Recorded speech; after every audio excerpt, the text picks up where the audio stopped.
Alright, in this video I just want to kind of give a brief little overview of Edmund Husserl's concept of evidence, which is in his Cartesian Meditations, and that I think is definitely my favorite book of his.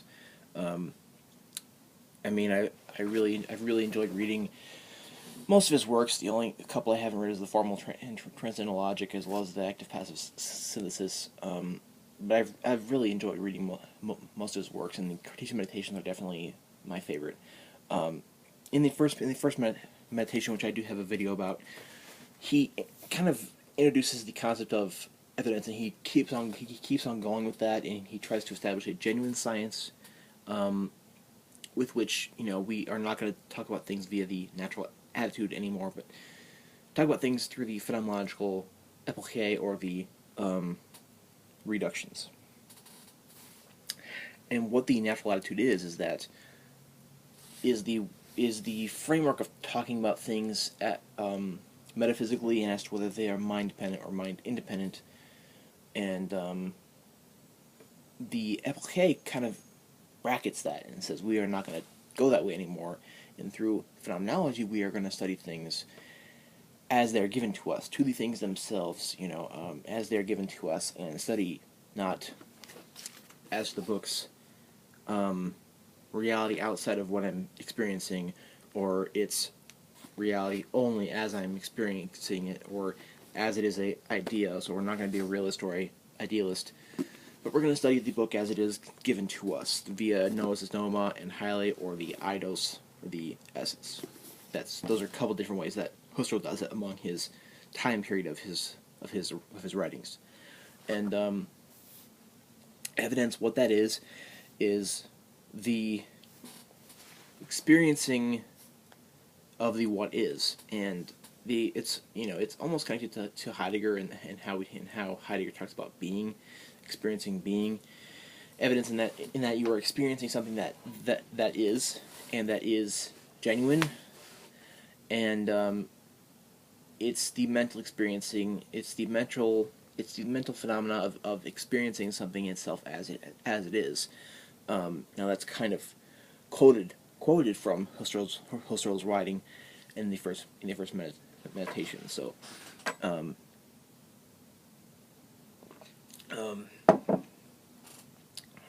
whole thing there is that when you experience something and you think of it through the phenomenological lens, when you experience something as it is, you have evidence for it, or you experience something as it is given to you. It's also related to truth and knowledge, in that you are experiencing things the way they are correctly given to you, or the way they correctly are. And it's like in the Cartesian Meditations, he does develop a transcendental phenomenology, or a genetic phenomenology, or a constitutional phenomenology, in that he's trying to talk a little bit less about the experiencing of the given, of what is given to us, but more of how it came out, and the more of talking about them as they are, in the a priori sense, and how they come about, their genesis, really. And it's kind of hard to understand for the person who's kind of beginning to read Husserl, because evidence, when you think of that word, it's more like, I have direct, hard, objective evidence for something, or I have objective evidence that so and so committed the crime. I have entirely objective and real things that will help me out, I guess. In the phenomenological term evidence, it's more, phenomenology is more on the fence between realism and idealism. It is a transcendental subjectivity via the ego, and yet there's a transcendental intersubjectivity that comes later in the meditations. And the whole thing here is that, when you've experienced something that is real and is given to you and is not some kind of error of sense or some kind of hallucination or something of that kind, then you have evidence of it. It's the mental phenomena of experiencing the things that are, of the experiencing of the what is. It's in he doesn't use the terms being. He doesn't do so much ontology as he does essential or transcendental phenomenology, but that's kind of what it is. So in a way, it's subjective in that this is via a phenomenological egology, which comes in the second meditation. Egology in that we are studying things through the ego and studying things as they are given to the ego. And it's objective in that it is evidence. It's objective in that this phenomenological way of experiencing something is not solipsistic. This phenomenological way of experiencing something can be done by multiple people, and thus we have a transcendental intersubjectivity, which is given later in the fourth and fifth meditations. Now this is just a little ramble because I do have 3 videos of the first three meditations 1 through 3, and I have the 4th and 5th ones coming out soon, because I think it's important to understand continental philosophy, to understand Husserl. So that's what the whole thing is. And evidence in this way is also termed as a correctness of sensing,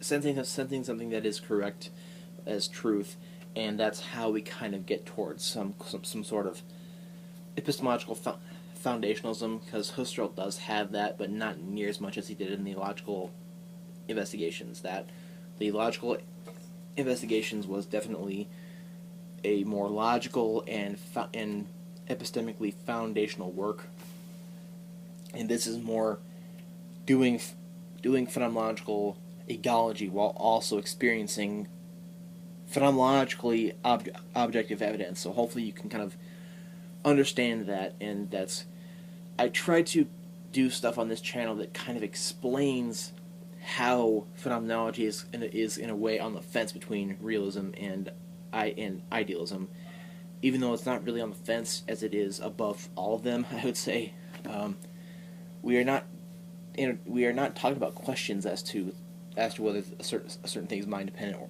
or not.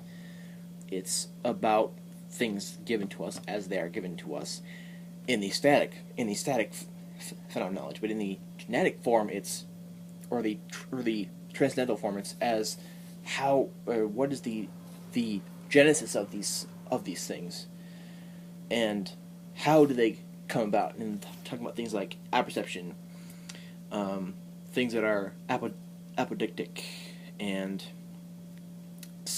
active and passive synthesis and such. So hopefully that kind of was a little more helpful than my video on the first Cartesian meditation of Husserl, to kind of talk about this term of evidence. Now, Chad African does have probably something that is a little better than mine on Husserl's concept of evidence. I don't know how well I've explained it here, but Chad African does. His name is Chad African. He does have some good things on that. So go to him if you don't understand my ramblings. So if you have any comments to comment, please do it. If you have a question that you would like me to talk about with you, I can definitely do that. Or if you think I've messed something up or said something wrong, definitely comment below also, because the reason I do this is to improve my understanding of things and just think of things, as they should be and kind of understand things better. And if in the process of that someone does get helped, or if someone does benefit from this, then so be it. So thank you.